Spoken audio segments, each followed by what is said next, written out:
to Friday with the Fuzz, and with me today, as most every Friday, is Elgin's Chief of Police, Jeff Swoboda. Looking good, you're bright-eyed and bushy-tailed, and you look wide awake. And you're fired up today. Fired up, yes. Let's go. You got a lot going on this past week. Say, yes. Starting with, I don't know where to start, right? But first thing that caught my eye was the Elgin bank robbery. So this was Wednesday afternoon. You guys were called about a bank robbery, right? Yep. And with any bank robbery, right? The FBI gets involved. Oh, yeah, yeah. So, first of all, I guess, where is this at in the investigation? Is this in your hands still? Is it in the FBI's? Do you guys work cooperatively? And why is the FBI involved? Yeah, the FBI gets involved with bank robberies. It's federally insured money, and Gotcha. Any bank robbery automatically becomes their area. So we work with them. We're obviously the first ones on the scene. We start the investigation. Our detectives are there. Yep, yeah. We're there. We start it. It takes them a little while to get there. Obviously, we don't have an FBI office in Chicago or here in Elgin. So they come out from usually the Lyle office and work with us. This one, the bank actually has a great video system. We were able to get, I know there's pictures out there, and so I'm very confident we'll be catching this guy soon. So went in. Suspect that you're kind of zeroing in on, I take it, or no? Still, yeah. Well, yeah. Just with the information that we have, we'll like I said, we'll hopefully by next week we'll be announcing. I know it's we an have him active in custody. investigation. Active investigation. Sorry, I gotta ask you those Right. questions though. No, that's fine. And so it was quick response from patrol. Got out there, started the investigation. The FBI works with us, and we usually assign a detective or two who's the lead from Elgin. But ultimately, it goes through them, and then it goes through the U.S. attorney is the one. The assistant U.S. attorney is in Chicago will be the ones who bring forward the charges and everything instead of Kane County. It goes through that. But yeah, we work cooperatively with them, and bank robberies sometimes there's patterns and it takes a little while, but usually once it's a tough business to rob a bank with the amount of video and things that are going on in there and everything. So we'll catch them soon. The on last Friday, October 30th. You guys were called to a residence in the 400 block of Princeton. Resident there called in saying that a subject evidently tried to crawl in through a bathroom window. How scary is that? Yeah. You're home alone and hear something, right? Potentially go in and see some guy crawling in your window. Holy cow. Yeah. Holy cow. Yes. I don't know what I would do, right? I mean, it's never happened to me. Yeah, that would definitely be find my scary. Baseball bat or my Louisville Slugger. I don't know, right? After I call the police. If you scream real loud and then and then call us, and that's exactly what the homeowner did. They got a good look at the person. Patrol officers responded, started the investigation. We were able to get a suspect identified nearby at one of the fast food restaurants, I believe it was, and victim did a nice job identifying him, and so we were able to make a great arrest on that one as well. Because who knows? I mean. And we've had other cases in the past where things have started off small. They've started off as, I don't want to say small, but someone's going to go in and just do a minor crime. If they don't know anybody's home, they're just going to steal something or look for whatever and get out. They encounter the homeowner, and then it turns, potentially could turn deadly. And so these are obviously, people are going to be breaking into homes. That's very scary, but also at a time when people are inside that home, it makes it even much more of a serious offense. And so it was a great arrest to get that person off the street. On Friday also, disorderly conduct arrest at Larkin High School. Anything involving the school, with all the different things that have taken place, both on grade school, elementary school, college campuses, things like that. This was a report of potentially a student in possession of a handgun in the school parking lot. Can you talk to this case a little bit? Was it, did somebody observe that as they walked by the car, and then how did it all go down, and what was the outcome of that? I think it was last Friday, right? Yep, Friday about 10 o'clock in the morning. Yeah, in the parking lot, the observant person who was parking and coming in saw a couple students inside their car and saw what they believed was a handgun that the students were messing with, and went inside with them, followed them in, and notified staff immediately. The school resource officer. School put on lockdown. Liaison, right? Police officer that's inside. School on lockdown. They knew exactly who the students were. Went and got them. Ultimately, I believe it turned out to be a paintball or kind of pellet gun or something. Right. Yeah. But yeah, just a pellet gun. It's so important that everyone just keeps their eyes open. And again, another perfect example of somebody saw something, they said something. They could have just said, they're leaving it in the car, or who knows what they're doing, or it's not my business. Involved, or, yeah, I don't want them to know I told on them that I'm gonna all that kind of stuff. So so important that everybody just keeps their eyes open. And this was another student, I take it, that witnessed the, or was I'm not sure if it was a student or someone that was coming to visit. Okay. I'm not sure who it was. But, just another perfect example of we all see so much as we're just driving around, doing our daily, lives, running to the store, running to whatever else. And if we all just keep our eyes open as something that looks suspicious or people doing something that doesn't seem right, and just call the police. And we can, like you said, so many things around the country going on college campuses, on schools, and everything. It's easy to get involved, but it's just as easy to not get involved. Oh, yeah. Right? I don't have time for this. I'm going to have to wait here and talk to the police. Right. But it was a nice job by them. We were able to get that, again, even though it wasn't a real gun, still very scary. And, many of our, robberies that occur out there aren't always real guns, but the person who's being robbed doesn't know that, and how scary it is to have even fake guns and toy guns put in your face and demanded money. So we do, we have an ordinance that you can't have pellet guns or paintball guns. That looks even similar. No, you can't have them outside of your property. Right. And if you are, they have to be almost like a real gun, cased and not right there in the compartment. You don't need a FOID for that. Right. For if you have a real gun. But so important that everyone realize that because so many people, it's just a toy gun, what could possibly happen? But there's stories also around the country where people get shot by police or someone else when they have a toy gun. And just happened in Chicago. Yeah, exactly. So it's just that was a paint gun, I guess, right? I know it wasn't a real gun, right. But again, robbing a store with a fake gun, that could get you killed too, And so it's just, I get it. Pellet guns, fun when you're a kid, but on your own property, not outside, not passing the sidewalk on your own property. And with parental supervision, if they're kids, they have to have a parent there. The pellet can't cross city property, or actually can't go off your property. So if you're in your backyard, you can't be shooting into the woods, back behind birds or squirrels or anything like that. Then that's a whole other offense. If you start shooting animals and things. So, it was a nice arrest, and hopefully, I believe it was a juvenile that was arrested. Yes. So. Yep. Hopefully we can turn into a course correction with someone just realizing just how dumb that can be to have that in your car. And again, they weren't threatening with anybody; they just had it. So it's just a good one to get off the street, and hopefully this wakes up a lot of people and a lot of parents as well. As far as if they know their kid has a toy gun, where is that? That doesn't leave the house. Make sure that's always here, because if they're driving around at night with it, or shooting mailboxes as kids sometimes do, that can be deadly at some point. Another great case of community involvement as well. There was an incident where a man followed a couple teens from Huntley into Elgin. With their car, I guess, was kind of harassing them on the drive and driving aggressively. Stopped at a pizzeria off of Randall Road, and the pizzeria manager again got involved, right, and said something, called police. Tried to talk to the individual, I guess, in the parking lot before that person sped off. Eventually was arrested a short time after the actual drivers who were being chased called police, just minutes later, evidently. So, also found mixed drinks in the car, vodka and cranberry juice. He was arrested just off Route 20. 4 previous DUI convictions, and I guess it turned into, it wasn't his fifth. There was one that was not or something. Right. But either way, to me, that's separate. I love the fact, again, somebody else getting involved, and like you said, for so many years now on our show, it's about the community. It's not just the police, because there are only so many of you. Absolutely, we can't be anywhere. And so when someone sees someone driving erratically, I think a couple shows ago, we had the person that was passing someone, and they saw that they pulled out a handgun and kind of pointed at them. And again, they could have just turned off and said, "Phew, that could have been bad, and I'm not going to get involved." But instead, slow down, got a license plate, got a last area of travel, and the description of the car, and we were able to make an arrest, get a gun off the street. So it's really just about everybody just getting involved.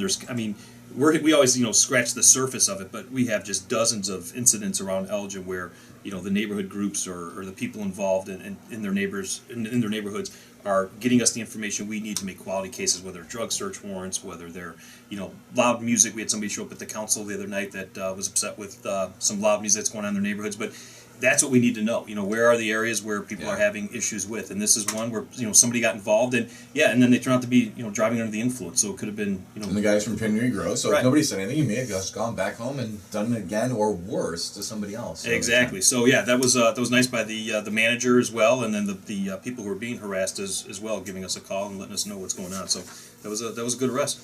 Jeff, I've got to ask you. I know it's national news, and you've had to have been paying attention. I know we talked about it initially when it appears that the Glenowitz case was an officer that was shot and killed. With all that's coming out, in light of now, it looks like it was a massively staged suicide, and some of the other things that are going on.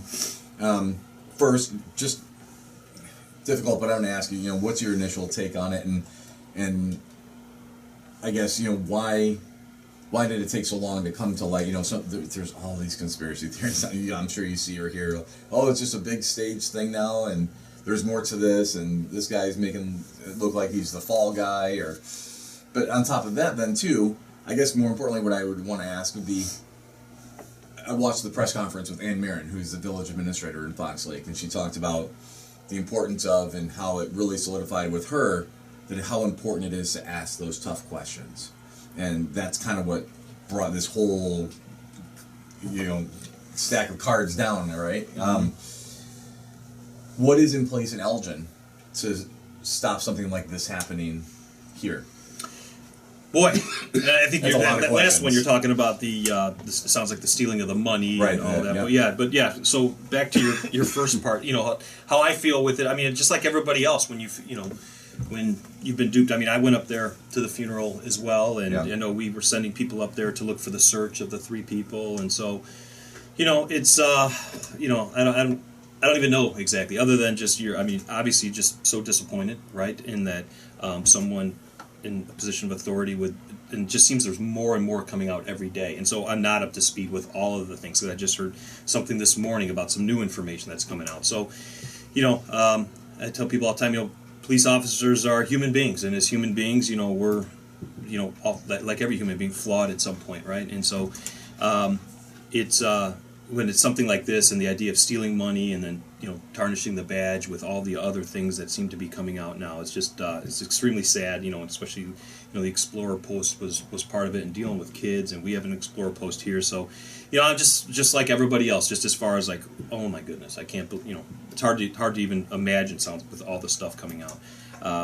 To the second part, as far as what are the things that are in place, something as far as stealing money or acting inappropriately, however you want to define that. Again, police officers in Elgin are human beings like everywhere else. So, bad things can happen in Elgin as well with people, and people make bad decisions. So, as far as specifically with money, we have tight systems as far as we don't handle much cash at all, and if we do, there's a specific accounting for it. But I'm sure there were these things in place as well up there. You know what I mean? So it's tough to say, that couldn't happen here because of this. But we have we hire good people, but again, even good people can make bad decisions. We have fantastic supervisors. We have a lot of oversight. And you talked about the city administrator, asking the tough questions. I mean, I think that's one of the hardest parts is when you're a new police or when you're a new supervisor, is asking tough questions to the people doing the work. Like, why did you do that? What's going on here? Because many times, our initial response when somebody asks us why we did something, we all get kind of defensive, right? Like, well, wait, why are you asking me that? I hate having my integrity. Right. What are you saying? What are you saying? And so it's getting past it. That I tell people all the time. That's what bosses do. They ask, "What are you working on? What are you doing? Why are you working on that?" And not over someone's shoulder, hovering all the time, but just making sure we're all working in the on the same type of goals. Make sure we're all kind of rowing in the same direction. So what's going on? And so supervisors ask those questions, and it sounds like they just keep uncovering more and more information up there. So.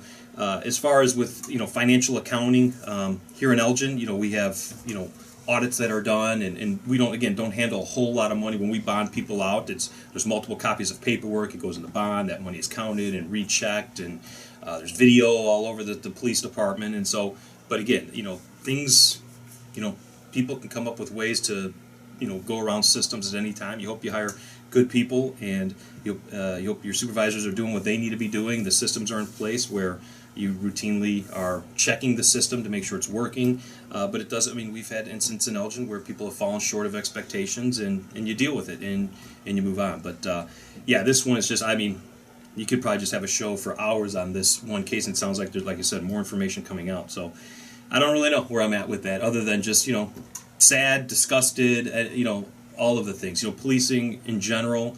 Just the idea of people. We're always saying, people need to trust us. People need to trust us. 99.9% of police officers are great people, and and all that may be true, but that 0.01% or whatever it is that do things that just tarnish the badge, just make life so much difficult for police officers trying to do the right things. To your point, and I'll throw myself under the bus here. I said to my wife, we were talking about this, and I said, it's instances like this and cases like this that make me a cynical person. That make me extremely cynical. And I said, I don't know how you could not be.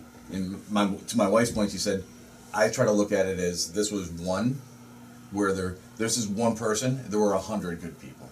And so I try to not stay cynical or become cynical, because I know that it's just that's just one bad egg. There's lots of really good eggs. And I always appreciate her point of view on that kind of stuff, because I always look at the bad egg and focus on that. Well, and I think it's good that we don't just brush off, if you want to call it the bad egg, or as if I tell people, if you want to use the number, again, 99% of whatever profession is great, right? Oh, 99% of doctors are great. 99% of people in church are great. Customer service, whatever. But if you're stuck dealing with that 1%, life is pretty bad. I tell we say 99% of police officers are great police officers, do the right thing. But if that 1% is patrolling your neighborhood and it's doing the bad things, life, it's not enough. Like we can just say, well, most of us are good, or I always say, it's great. We need to continue to encourage that 99%, but we need to work hard to find out who that 1% are that are continue to make decisions that set us back decades with police and community relations, and find that 1% and get them out of law enforcement as quick as we can, because it just makes everyone's job so much more difficult. So more to come on that. I don't know if I answered your question with it, because I don't know if there are any answers. I mean, there's probably more questions with that case than answers. But is it going to make you kind of look back and maybe look at some of the internal things you guys have in place to say, how can we avoid something like this? Oh, here? Absolutely. In our personal lives and in our professional lives, life's too short to make all mistakes yourself, right? So learning from someone else. So whenever we see something coming out that there's some issue with evidence at this police department, and how they handled evidence. Well, let's look at how we're handling evidence. Are we doing similar things? Because many times policing is very similar. So in cases like this, okay, what are we doing? Not just with the Explorer funds, but with any of the places where we handle money. What are our procedures? So I think anytime we read articles in the paper of something gone bad at a city or at a police department, you should absolutely be looking at not like, I'm glad that didn't happen here. It's, okay, could that happen here? What are we doing? Yep. And so I think we're learning from other people's mistakes all the time. Couple minutes, yeah. We'll go a couple more minutes. Make Steve Thorin mad at us, though. That's right. No, don't worry. Okay. I haven't seen him yet, so we're safe. Cool thing that happened last week that I want to talk about was your chief for the day. I thought that was really nice. That was awesome. You got to take the day off. I did. Talk about the chief. She fixed a lot of problems too. I bet. Some people are right. We just need. I saw her talking to the picture, talking to the tactical response team. Yes, went out and saw those guys. I tell you, she's a strong-willed young lady, and the cool thing is she's getting into politics. She said she's very interested in politics. Either going to be an artist or a politician. I said, okay, good for you. But there was a contest about the crosswalk, and what all the kids. There was a new crosswalk installed in Dundee by the school, and so they said, hey, let's do a contest to see about reminding kids to be safe when they're crossing the street. And so she drew this great picture, colored it, and there was a contest. She's 10, yep. And she was the winner out of I think 30-something people that put in for it. Officer Sosnowski. The reward was chief for the day. So we picked her up at school. She came back in a squad car. Her and her mom. Mom was very proud of her daughter, which as she should be. And she came into my office and took over. And then she went down and she saw the dog. And she actually read off the roll call board. So in front of 30 police officers and civilians. And then she had them all stand up for inspection. There's a great picture of her walking through. The officers have to stand, make sure boots are clean, uniforms intact. And so it's an inspection that we do. And she ran the inspection and she was not intimidated or scared at all, and she was great. And so I know, like I said, her mom was proud. She had a fun time. She got a great shirt and I think a gift card that was part of the school with donating it. But she was walking around meeting everybody, handing out cookies. So Kevin Sosnowski, our school resource officer, it was just a great day. So it was a lot of fun. Can you speak to the budget at all? What's going on with the state? And I know that's kind of been in the news recently as well. Yeah, so much going on. And, first of all, our budget, so at the last city council meeting, I'd encourage anyone if they can get the video. City Manager Stiegel does a nice job going through kind of all the problems we're experiencing right now with the state not doing their job with having a budget in place so that, we can plan our next year. And, the social service agencies, that's another big thing with all that's going on with how much, how the tough times that they're all running into with the budget. So if you get a chance to watch the last city council meeting and you can see the city manager really walk through very well all the issues that are going on and just what a bad spot we're all in. Yeah. And so I know our budget just got done, and kudos to the budget team in Elgin who's been working on it. I know I walked by and saw Rick and Aaron and Laura working nonstop on this budget here coming up, and Deb in the finance department. So they put together what they could. It's tough to put together a budget when you don't know how much money you're going to have next year, right? Yeah. So there'll be more to come with that, but hearing I keep up on it a little bit, but then hearing the city manager talk about just how ridiculous it is that the state doesn't even have a budget right now, and that the amount of people that are being hurt because of just the finances, and the city's trying to step in to help as many as they can, but it's just I think disgusting is a big part of the word. Is if the we money just can't get dries up, what happens? I mean, I don't know. I mean, I know there's a lot of things that we're trying to figure out because we've got an operation to run, a very large operation to run, and without getting riverboat money, and there's a motor fuel tax that's out there that's not being paid, and so there's just a lot of things going on. It's just like hopefully people, and then we had somebody come in and present beforehand, and I was surprised to hear that the people, the leadership hasn't met since like May, and it's like yeah. A lot of things I've learned in the past is like if there's a problem, I was thinking about it, I used to have a boss who, when they were mad at you, they just would ignore you. And it's like, well, you're not really being much of a boss if I did something wrong, come and tell me what I did wrong, and let's move past it and let's make it right. But ignoring me doesn't make and then I'm just wondering, what did I do, right? That's so Greene School of Management, right? Is it? There. Yeah. When somebody's mad at you, just ignore them? No, that's what I do. Yeah. So just ask my son Jake.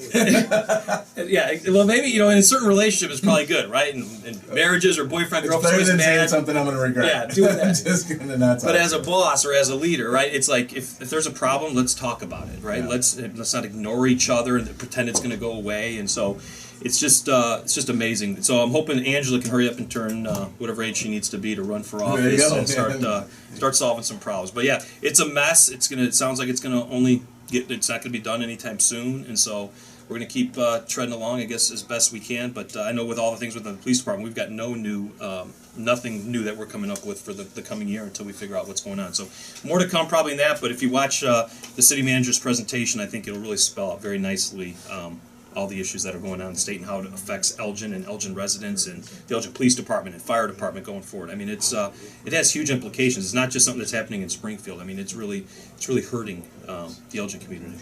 Real quick, too, just wanted to bring up, there was a case that happened in Roselle that I'd be remiss if I didn't at least mention. We talked about it before a little bit, but this was someone came to someone's door in Roselle, which is not all that far from Elgin, right? Mm-hmm. And came and introduced himself as a landscaper and walked a little into the backyard, explained all the different services that he could provide and blah, blah, blah. Then got a phone call, then left. Woman, a little bit later, recognized that there was a safe and other items missing from the home. Don't know age of the woman or anything else like that. Described as a male, 5'7" to 5'8", 170 to 180, black hair, thin black mustache, light brown complexion, and that was really all the information they gave. But some tips on that from you, maybe? I think the number one thing is, just anybody coming to your door who you don't expect, I mean, you can just call the police. I mean, at this point, I'd rather people err on that side, because if they're solicitors and they have a right to be there, we'll figure that out. But, the days of just knocking on strangers' doors, because there's so many ploys that are out there, even if they have a right to be there, many times they're looking at, again, we knock on the door, they're listening to see is a dog barking. When they're looking in the window as they knock on your door, is there a nice TV right there? So it's unfortunate that we're in this day and age, but you just have to be so careful. But definitely somebody knocking on your door and saying, hey, I want to do some lawn service for you. You know, I mean, when I was a kid, I'd walk around and do the, hey, after it snowed, you know, I'll shovel your snow for a couple bucks. Yeah. Well, you were $10. No, it's recently. Oh, okay. I was going to say, I think I maybe got like $3 or $4, depending on the size of the driveway. Inflation, man. I guess so, right? That was a long time ago. This is 1986 again. And so, yeah, so just call us or anybody that's listening to this in whatever city you live in. It's just there's so many of these scammers that are going around and just taking, you know, hard-earned people's money. With Elgin, any solicitor still, again, needs a badge or some type of city-issued Oh, yeah, it'll be a city-issued badge. Right? Oh, yeah. And they should have it on them, not their, my boss has it and he's 2 blocks away. It's every single person right there. And the minute they start even questioning, do they have a badge, you know, call us. Because and now they have the stickers on the side of cars. It's really easy to, you know, can say lawn service, can say whatever else. You can get those. So don't look out and see a car and say, oh, that's them. So Sherry Ashenburn did a nice program in the spring where we talked about, you know, what do people wear when they come to your door, what do they drive, And so just kind of keep those thoughts in mind. I think it's actually online so people can look at it. But yeah, anybody's knocking on your door and it doesn't feel right, just call 911 and say, you know, somebody's here. I mean, if you know the non-emergency number, that's fine. But otherwise, err on the side of calling 911 and we'll come out there and check it out. Great. Thank you very much for joining us again, and thanks for your opinion on the Fox Lake incident, and hopefully you can learn something from it yourselves. You know? Boy, a lot of stuff. Yeah, I think, who knows, but that's a tough one. But it is. Big week coming up, too, and just real quick, for sure. Real shout out to our block captains all met last week, and Tom Wollick did a nice job giving a presentation. So if you're not involved with your neighborhood watch, you can contact us and let's start up a neighborhood watch in your area. And block captains don't have a lot of responsibility, but they have some, and they get good information and get it out to neighbors. So if you want to get involved or start a neighborhood watch in your area, come on out and get to know us. When's that meeting?